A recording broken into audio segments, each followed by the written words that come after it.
அனைவருக்கும் மக்கள் வழிகாட்டி இயக்கம் சென்னையிலிருந்து உங்கள் அன்பு தோழன் ராஜேஷ். என்ன நண்பர்களே, அனைவரும் நலந்தானே?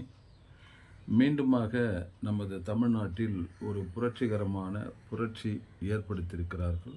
அதுவும் ஒரு விரல் புரட்சி.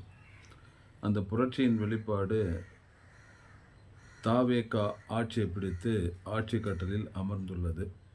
இப்போது நம்முடைய முதலமைச்சர் தளபதி விஜய் அவர்களுக்கு மக்கள் வழிகாட்டி இயக்கத்தின் சார்பில் பெரிய சல்யூட். காரணம் என்னவென்றால், மாற்றத்தை எதிர்நோக்கி தான் நாம் பயணித்து கொண்டிருக்கின்றோம். குறிப்பாக மக்கள் வழிகாட்டி இயக்கம் கடந்த 10 ஆண்டுகளாக சென்னை உட்பட 38 மாவட்டங்களிலும், குறிப்பாக விளிம்பு நிலை, வறுமை, ஏழ்மை, இல்லாமை, கல்லாமை நிலையில் எஸ்சி எஸ்டி மக்கள் மத்தியில், குறிப்பாக ஆதிவாசிகள் மக்கள் மத்தியில் நாம் பயணித்து கொண்டிருக்கின்றோம்.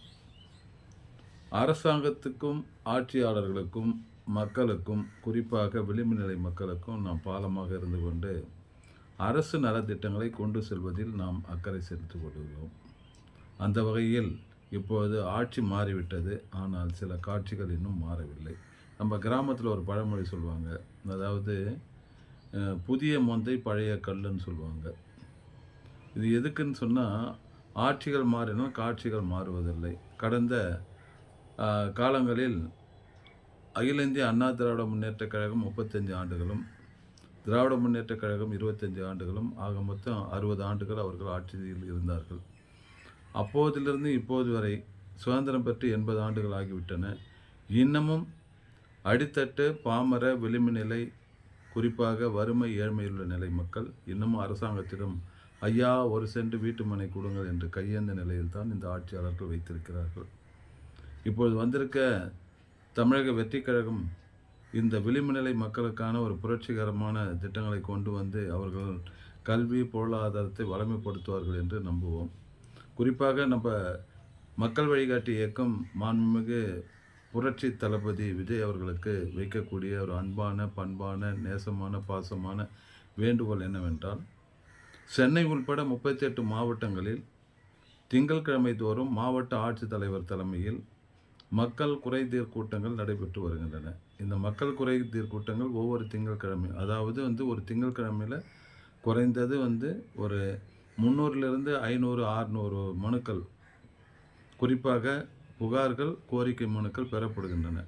இந்த மனுக்களுக்கு அதிகபட்சம் 30 நாட்களுக்குள் நடவடிக்கை எடுக்க வேண்டும் என்பது அரசாணை இருக்கிறது. தலைமைச் செயலாளர் பலமுறை வலியுறுத்தி அரசாணையை ரிப்பீட் செய்திருக்கிறார். அதேபோல் மக்கள் சாசனம் என்று ஒன்று இருக்கிறது, பீப்புள் சார்ட்ஸ்னு. அந்த மக்கள் சாசனத்தில் வலியுறுத்தப்பட்டது, அது செயல்படுத்தப்படவில்லை.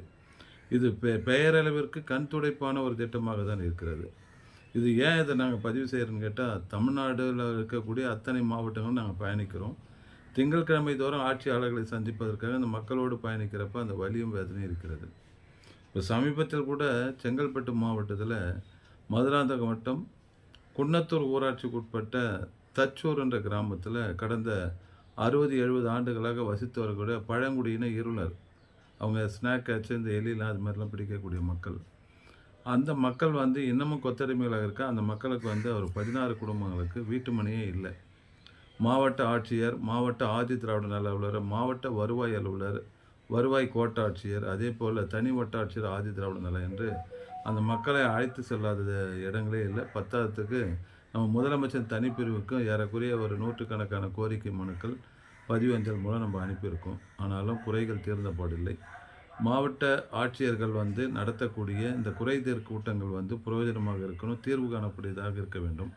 அதே சமயத்தில் தமிழில் எழுத படிக்க தெரியாத மாவட்ட ஆட்சியர்கள் இருப்பதால் சாமானிய மக்கள் கொடுக்கக்கூடிய தமிழ் மொழியில் கொடுக்கக்கூடிய கோரிக்கைகளை அவர் புரிந்து கொள்வதற்கும் இயலவில்லை, படித்து தெரிந்து கொள்வதற்கும் முடியவில்லை, நோட் ஃபைல் போடுவதற்கும் முடியவில்லை. எனவே தயவுசெய்து சென்னை உட்பட 38 மாவட்ட ஆட்சியர்கள் தமிழில் எழுத படிக்க தெரிந்தவர்களை நியமிக்க வேண்டும். இந்த 30 நாட்களுக்குள் ஜிடிபி பெட்டிஷனுக்கு தீர்வு காணப்பட வேண்டும் என்று சட்டத்தை மாண்புமிகு தமிழ்நாடு முதலமைச்சர் வலியுறுத்தி செயல்படுத்த வேண்டுகிறது மக்கள் வழிகாட்டி இயக்கம். நன்றி, வணக்கம்.